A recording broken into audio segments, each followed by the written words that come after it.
नमस्कार, आप देख रहे हैं डॉक्टर साहेब आपके साथ मैं हूँ मुस्कान दर्शकों। आज के इस एपिसोड में हम बात करेंगे डायबिटीज़ के बारे में।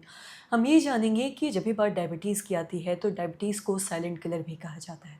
डायबिटीज़ का वक्त-वक्त पे इसका टेस्ट करवाते रहना कितना ज़रूरी है, आज हम इस बारे में बात करेंगे।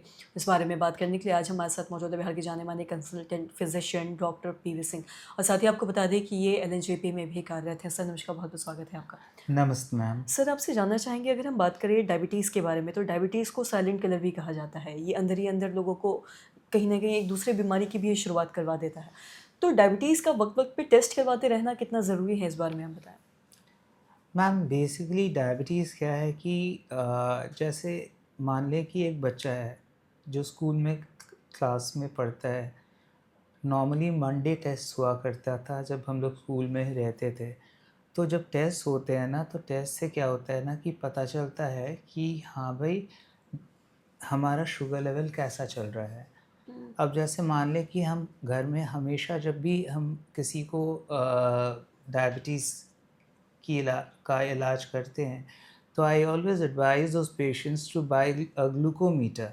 हुँ, a glucometer so as to assess कि उनका फास्टिंग ब्लड शुगर या रैंडम ब्लड शुगर कैसा रहता है। तो आइडियली उनको वीक में 2 बार अपना Wednesday and Sunday this is what I do कि उनको बोलते हैं कि आप फास्टिंग ब्लड शुगर अपना असेस किया करें। हुँ, क्योंकि क्या है कि मान लें कि वो महीने 2 महीने के बाद किसी लैब में जाते हैं और उसके बाद से फिर क्या करते हैं कि अपना शुगर टेस्ट कराते हुँ, हैं और ऑल ऑफ अ सडन उनका 324 या 430 आता है, तब लगता है कि अरे! दवा ही काम नहीं कर रही है। हुँ, ये नहीं सोचेंगे कि मेरा परहेज़ नहीं काम हमने परहेज़ नहीं किया या इतने दिन हमने टहला नहीं, सही से टहला नहीं, दवा काम नहीं कर रही है। तो यहाँ पर बेसिकली फ़िज़िक्स में जैसे हम लोग बोलते हैं ना कि स्टैटिक एंड वेरिएबल, हुँ, तो दवा तो स्टैटिक है, वेरिएबल क्या है? आपका खान-पान वेरिएबल है, आपका टहलना-घूमना वेरिएबल है। तो इसीलिए ये महीने 2 महीने पे जो लोग जाँच कराते हैं, ये एकदम ही गलतफ़हमी मतलब लोग आई डोंट नो कैसे कौन उनको इस तरह की सलाह देता है। उनको ग्लूकोमीटर बहुत ही सस्ता मिलता है और ग्लूकोमीटर जैसे एक्यूचेक है, डॉक्टर मोपेन है, बहुत सारी अच्छी-अच्छी कंपनियाज़ हैं जिनका ग्लूकोमीटर बहुत एक्यूरेट रिज़ल्ट शो करता है और इसी ग्लूकोमीटर के आधार पे जैसे उन लोग बोलेंगे हमेशा ये बहाना बनाएँगे कि ये ज़्यादा दिखाता है, इसी ग्लूकोमीटर के आधार पे हम लोग अपने हॉस्पिटल में सारी सर्जरियाँ करते हैं। हुँ, सारे डायबिटिक पर्सन्स का शुगर जैसे है, उसको टाइट्रेट करके नॉर्मल करके उनका सर्जरी करते हैं ग्लूकोमीटर से। तो आइडियली अगर वो अफ़ोर्ड कर सकते हैं, ये डिपेंड करता है कि भारत एक विकासशील देश या डेवलपिंग कंट्री है और सब कोई ग्लूकोमीटर अफ़ोर्ड नहीं कर सकता, ये हम लोग जानते हैं। तो ठीक है, तो आप कम से कम 15 दिन 1 महीने पे तो जाँच कराएँ कि आपका शुगर लेवल कैसा है, ठीक है? अगर आप ग्लूकोमीटर नहीं अफ़ोर्ड कर सकते हैं, तो 15 दिन 1 महीने पे आप शुगर जाँच कराएँ। अब हम आते हैं कि शुगर जो है ना, ये शुगर जो है, ये मधुमेह मधुमेह जो हम लोग कहते हैं, ये खाली मधुमेह नहीं है कि मेथी, करेला, चिरेता, जामुन खाने से ये कट जाता है। हुँ, अब इसको एंटायरली एक अलग नाम दिया गया है metabolic syndrome. What is metabolic syndrome कि ये एक चक्रव्यूह है।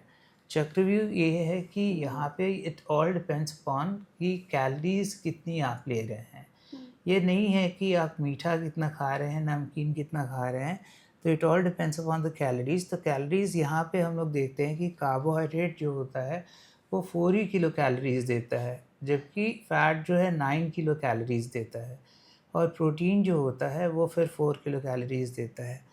तो यहाँ पे जैसे मान लें कि कोई व्यक्ति एकदम साधारण रोटी, हरी सब्ज़ी, दाल खा रहा है, लेकिन उसमें 2 पकौड़ा खा लेता है, 2 बचका खा लेता है। तो जैसे हमने कहा कि फ़ैट जो है 9 किलो कैलोरीज़ जनरेट करता है, तो उसका शुगर जो है वो सडनली स्पाइक कर जाएगा और उसका शुगर जो है वो 240 टू 300 तक जा सकता है। तो यहाँ सबसे बड़ा दुश्मन, चीनी से भी बड़ा दुश्मन तैलीय खाना है, हुँ, नंबर 1। नंबर 2 जो हम जिस पे आई लाइक टू इंसिस्ट कि वो है मिल्क। प्रोटीन में जैसे लोग सोचते हैं ना कि प्रोटीन देना है तो दूध ही देंगे, है हुँ, ना? हम लोग का जो नॉर्थ इंडियन सिविलाइजेशन है ना, ये एक आर्यन सिविलाइजेशन है, जहाँ पे गाय और गाय के प्रोडक्ट्स को बहुत ज़्यादा प्रमोट किया जाता है। तो दूध जो है वो हम नवजात शिशु को देते हैं, या ग्रोइंग चाइल्ड को देते हैं, या प्रेग्नेंट लेडी को देते हैं, या पोस्ट प्रेगनेंसी लेडी को देते हैं। तो यहाँ पे दूध से ही हम खोआ, घी, मक्खन भी निकालते हैं। तो खोआ, घी, मक्खन किस श्रेणी में आता है? फैट की श्रेणी में आता है। तो कोई भी जानकार डायबिटिक कोई भी फिजिशियन जो होगा, वो चीनी के रोगी को दूध पीने की सलाह नहीं देगा, लेकिन वो ज़रूर से क्या करेगा ना कि वो दूध पिएगा। तो करना क्या है कि दूध को टोन्ड कर देना है, दूध को खौलाना है, उसकी सारी छाली हटा देनी है, दोबारा खौलाना है, सारी छाली हटा देनी है, और उसमें से 250 ml यानी कि पावर दूध केवल उनको ग्रहण करना है, जिस भी रूप में। If they take it as curd, अगर कर्ड में खा लिया तो रात में दूध नहीं पिएंगे। वो ग्रीन टी लें ताकि उसमें दूध नहीं जाए, और दूध 250 ml ही उनका राशन है। प्रोटीन का अदर सोर्सेज जो लोग ले सकते हैं वो है चिकपीस यानी कि काबली चना, दूसरा हो गया किडनी बीन्स, राजमा, और थर्ड है soya nuggets are very rich in protein, so this is also a very good source of protein जो वो ले सकते हैं। तो मेटाबॉलिक सिंड्रोम जो हमने बोला कि अगर शुगर बढ़ा रहेगा तो क्या होगा कि ये कोलेस्ट्रॉल में बेसिकली आपका पूरा लिपिड प्रोफाइल डीरेंज हो जाएगा, ठीक है? आपका कोलेस्ट्रॉल, आपका triglyceride, LDL bad cholesterol, HDL good cholesterol, VLDL, सारा जो है ना उनका रेशियो सारा डीरेंज हो जाएगा।